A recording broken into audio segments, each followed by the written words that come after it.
ये जो बार बार धर्मांतरण के बारे में कर रहे हैं, तो मैं तो आरएसएस और बीजेपी से अपील करूंगा, भैया धर्मांतरण नहीं रुकेगा, तुम कितना भी बड़ा कानून बना, भैया धर्मांतरण नहीं रुकेगा, तुम कितना भी बड़ा कानून बना, भैया धर्मांतरण नहीं रुकेगा, तुम कितना भी बड़ा कानून बना। जाते हैं ना? मैं नहीं जाता, मैं जरूरत नहीं समझता। मैं जरूरत इसलिए नहीं समझता कि पहली बात तो अभी मेरी रिसर्च ये चल रही है कि भगवान है या नहीं है। ना तो कोई आदमी ये सिद्ध कर पाया भगवान है, ना कोई ये सिद्ध कर पाया नहीं है।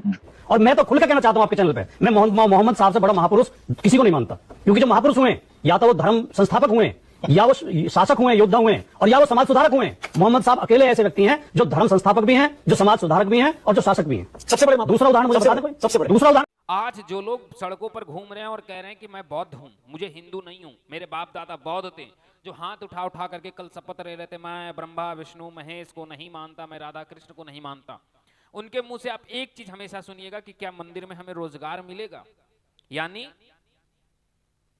देखिए कितनी नीचता और जाहिलियत है कि जिस राम को और जिस कृष्ण को ये मानते नहीं, जिसे ये गाली देते हैं, उसके दरवाजे पे भी फेंके हुए रोटियां खाने की कल्पना करते हैं।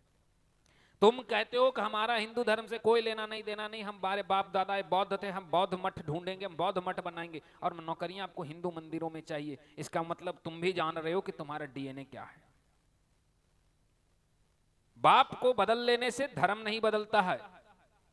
अगर तुमने धर्म बदल लिया तो तुम डंके की चोट पर कहो कि अगर तुम्हारा बाप का नाम रामलाल है तो तुम रामलाल का पैदाइश नहीं हो, तुम्हारा बाप रामलाल नहीं है, तुम्हें रामलाल का खून नहीं है, तब माने कि तुम रामलाल का खून नहीं हो।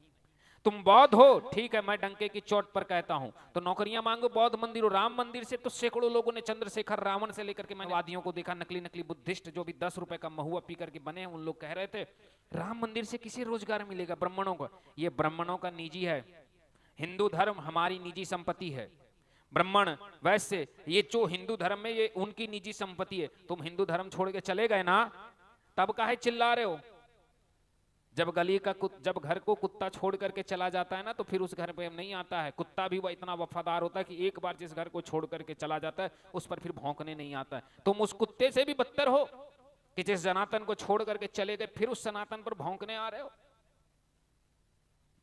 जिसे खुद की इतिहास नहीं पता, देश की अस्तित्व नहीं पता, खुद का भरतवंशी हो, इसका खून डीएनए नहीं प्रमाण, वो कह रहा है कि भारत सनातन धर्म का है। और कुछ लोग कहते हैं भारत में ढोंग और पाखंड ने बर्बाद किया। नहीं, भारत तब सोने की चिड़िया थी जब इस देश में पूरा सनातन था। जब से देश में इस्लाम और ईसाईयत और ये नकली बुद्धिस्ट बनना शुरू किए, तब से देश में हिंसा, अपराध और आतंकवाद की बढ़ोतरी है।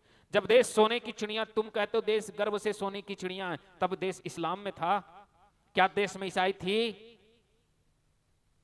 देश सबसे ज्यादा कब गिरा है? बादशाहों के सत्ता में जाकर के पढ़िए, बाबर के समय में 53% की जीडीपी थी, औरंगजेब के समय में गिर करके 27% की जीडीपी बची थी। कितनी? 27%। और अंग्रेज जब गए तो केवल 3% की जीडीपी थी। तो वो 53% की जीडीपी जो अंग्रेजों को मिला, मुगलों को मिला था, वो हिंदू सत्ताओं ने दी थी, वो पृथ्वीराज चौहान जैसे राजाओं ने दी थी।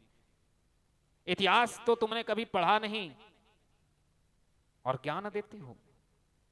चले गए सनातन से तो चले जाओ, फिर लौट करके मत आओ। सनातन में भी रहना चाहते हो और सनातन में बोलना चाहते हो, सनातन भी छोड़ दियो, ये कैसा है? नागरिकता तुमने देश छोड़ करके विदेश का ले लिया कि हमें भारत से मतलब नहीं, फिर भौंकने भारत के बारे में आते हो, भारत में हमारे बाप रहते थे, दादा रहते। जब तुमने कह करके गए हो कि हमें भारत से मतलब मत भौंको, तुम कह करके गए हो कि हमें सनातन से मतलब नहीं, सनातन हमारे बाप दादा नहीं थे, फिर क्यों बोल रहे हो? हमें पाखंडी और वो लोग बोल रहे हैं जो खुद 20 रुपए का दारू पिला दीजिए तो ईसाई बन जाएंगे, 50 रुपए दे दीजिए तो बौद्ध बन जाएंगे। आज कोई नेता बोल दे कि मैं बौद्ध में जा रहा हूं, मेरे पीछे पीछे पिछलग्गू बन करके तुम भी आ जाओ, तो सब 20-20 रुपए में नकली बुद्धिस्ट बन जा रहे हैं, जो 20 रुपए में नकली ईसाई बन जा रहे हैं। आज वे हमें सिखा रहे हैं कि आप पाखंडी हैं। जो खुद 50 रुपए में अपना धर्म और अपना बाप बेच देता है। रामलाल का बच्चा कहता है कि हमारा राम तो काल्पनिक था, जो बाप बदल ले, ऐसे लोग हमें पाखंडी कहते हैं। याद रखना, सनातन हमारी अपनी है, मंदिर हमारी है, ये हम हिंदुओं की हैं, हम सनातनियों की हैं। हम समझेंगे कि इसमें किसको नौकरी देना है, किसको नहीं देना है।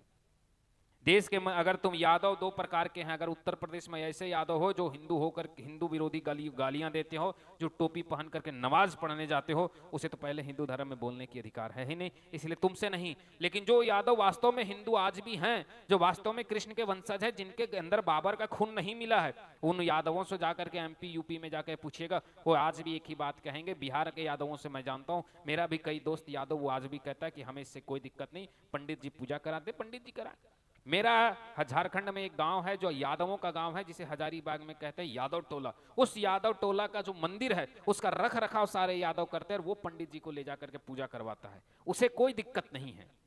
सच्चा यदुवंशी है ना, खून है उसमें यादवों का, केवल खून है, गुण है, और तुम में मिक्सचर हो गया है खून, और नाम भी मिक्स हो गया है, पता ही नहीं चलता है।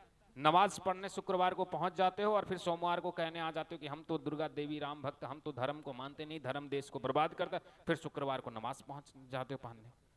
हम किसी को टारगेट नहीं करते हैं, पर हमारे कमेंट बॉक्स में ला करके जब ऐसी बातों को कहोगे, जब तुम डंके की चोट पर कहोगे कि सनातन में ऐसे है, हमें नौकरी चाहिए, मंदिर नहीं बनना चाहिए, तब हम आपको ऐसे डायरेक्टली उत्तर देंगे। आपको बुरा लगे तो ठीक है, अच्छी बात है, हम बुरा लगने के लिए ही ये वीडियो बना रहे हैं, ठीक है। आपको बुरा लगा, बहुत अच्छी बात है, अब फिर बोलिएगा, हम फिर इससे भी बुरा बोलेंगे। जय श्रीमन नारायण, राधे श्याम।